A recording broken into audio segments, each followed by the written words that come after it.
ଯୋଉମାନେ ଭାଇ ମାନେ ଆଉ ଆମର ଖ୍ରୀଷ୍ଟିୟାନ ମାନଙ୍କୁ ବିରୋଧ କରି ବା ଭାଇ ମାନଙ୍କୁ ଜଣାଇ ଦିଏ ଯେ ଆଉ ତମେ ଯେତେ ଆମ ମାନଙ୍କୁ ଘୃଣା କରିବ ସେତିକି ଆମେ ବଢିବୁ। ଏଇଟା ଜାଣି ରଖିବ।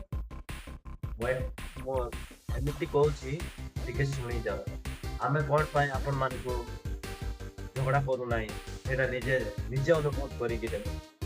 ଆମେ ବାକ୍ୟକୁ ଆମେ ପାଳନ କରୁଛୁ ସେଥିପାଇଁ ଆମେ ଆପଣ ମାନଙ୍କୁ ଝଗଡା କରୁନା କିନ୍ତୁ ଆପଣ ମାନେ ଆମ ମାନଙ୍କୁ ଉପରେ ଆଟାକ୍ କରୁଛ। ଏଇ କଥା ଜାଣିଥାଅ ଆମେ କଣ ପାଇଁ ଆମେ ବାକ୍ୟକୁ ପାଳନ କରୁଛୁ ତମ ମାନେ କଣ ପାଇଁ ନା ତମେ ତମ ଶାସ୍ତ୍ର ହିଁ ପଢୁନାହିଁ ସେଥିପାଇଁ ତମ ଶାସ୍ତ୍ର କିଛି ପାଳନ କରୁନାହିଁ ସେଥିପାଇଁ ତମେ ଅନ୍ୟମାନଙ୍କ ଉପରେ ତମେ ଆଟାକ୍ କରୁଛ। ଏଇମାନେ ମୁଁ ଆଗରୁ ଆପଣ ମାନଙ୍କୁ ଜଣାଇ ଅଛି ଆଉ ଯଦି ବୁଝି ସୁଝି ଗୋଟେ ଲୋକକୁ ଆଟାକ୍ କର କିନ୍ତୁ ତମେ ନିଜେ ତ ବହି ପଢୁନାହିଁ ତମ ନିଜ ଧର୍ମର ଆଉ ଅନ୍ୟ ଧର୍ମର କଣ ପାଇଁ ତମେ ଆଟାକ୍। ହ୍ୟାଲୋ ଭାଇ ମାନେ ହ୍ୟାଲୋ ଭାଇ ମାନେ ଆଉ କଣ ପାଇଁ ମାନେ ହିନ୍ଦୁ ଲୋକ ଖ୍ରୀଷ୍ଟିଆନ ହଉଛନ୍ତି କେବେ ଭାବିକି ଦେଖିଛନ୍ତି କି? କିନ୍ତୁ ଆଜିକାଲି ଡେଟରେ ଅନେକ ତାଡ଼ନାରୁ ମାନେ ଅନେକ ଲୋକ ଅଛନ୍ତି ତାଙ୍କ ଲାଗି ବୋଲି ତାଙ୍କେ ବାଧ୍ୟ ହେଇକି ଖ୍ରୀଷ୍ଟିଆନ ହଉଛନ୍ତି କଣ ପାଇଁ ନା ଖ୍ରୀଷ୍ଟିଆନରେ ପ୍ରେମ ଅଛି ସ୍ନେହ ମମତା ଅଛି ସେଥିପାଇଁ ହିନ୍ଦୁ ଧର୍ମ ଛାଡିକି ଆସୁଛନ୍ତି କିନ୍ତୁ ତମମାନଙ୍କ ନିମନ୍ତେ ସେମାନେ ଯାଉଛନ୍ତି ସେଠି ଜାଣିଛ ନା। ତମେ ଫାଷ୍ଟ ତମର ବହି ପଢ ତମର ଶାସ୍ତ୍ର ପଢ ତାପରେ ଅନ୍ୟମାନଙ୍କୁ ତମେ ଆଟାକ୍ କରିବ। ଭାଇ ମାନେ ମୁଁ ସତ କଥା କହୁଛି ଆମେ ବି ଆପଣ ମାନଙ୍କର ଉପରେ ଆଟାକ୍ କରିପାରିଥାନ୍ତୁ ଆମ ମାନଙ୍କୁ ବି ଭଗବାନ ହାତ ଦେଇଛନ୍ତି ଆମ ମାନଙ୍କୁ ବି ପାଟି ଦେଇଛନ୍ତି କଣ ପାଇଁ ଆପଣ ମାନଙ୍କୁ ଆମେ ଗାଦି କରି ପାରୁନାହିଁ କଣ ପାଇଁ ଆମେ ଆମ ଶାସ୍ତ୍ରକୁ ଆମେ ପାଳନ କରିଥାଉ ସେଥିପାଇଁ ଆମେ କିଛି କରିନଥାଉ। କିନ୍ତୁ ଆମ ହିନ୍ଦୁ ଧର୍ମରେ କଣ ହଉଛି ଜାଣିଛ ନା କିନ୍ତୁ ସେମାନେ ଶାସ୍ତ୍ର ତ ପଢିବେ ନାହିଁ ଲାଷ୍ଟକୁ ସେମାନେ ସେଇଟା ବି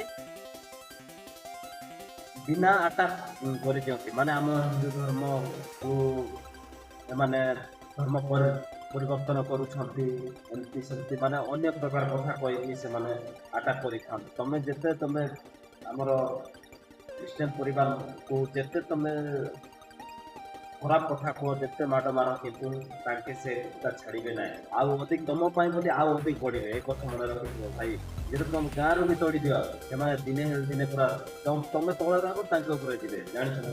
ନିଜେ ତମ ଶାସ୍ତ୍ରକୁ ତମେ ପାଳନ କର ତମେ ପ୍ରେମ କର ସ୍ନେହ କର କିନ୍ତୁ ତମେ ସେତିକି ଯଦି କରିପାରିବ ବୋଲେ ତମ ଧର୍ମକୁ ସେମାନେ ପଳେଇ ଆସିବେ ଜାଣିନା। ପ୍ରେମ କରି ଜାଣୁନ କି ସ୍ନେହ କରି ଜାଣୁନ ସେଥିପାଇଁ ସେମାନେ ସେମିତି ହେଉଛନ୍ତି।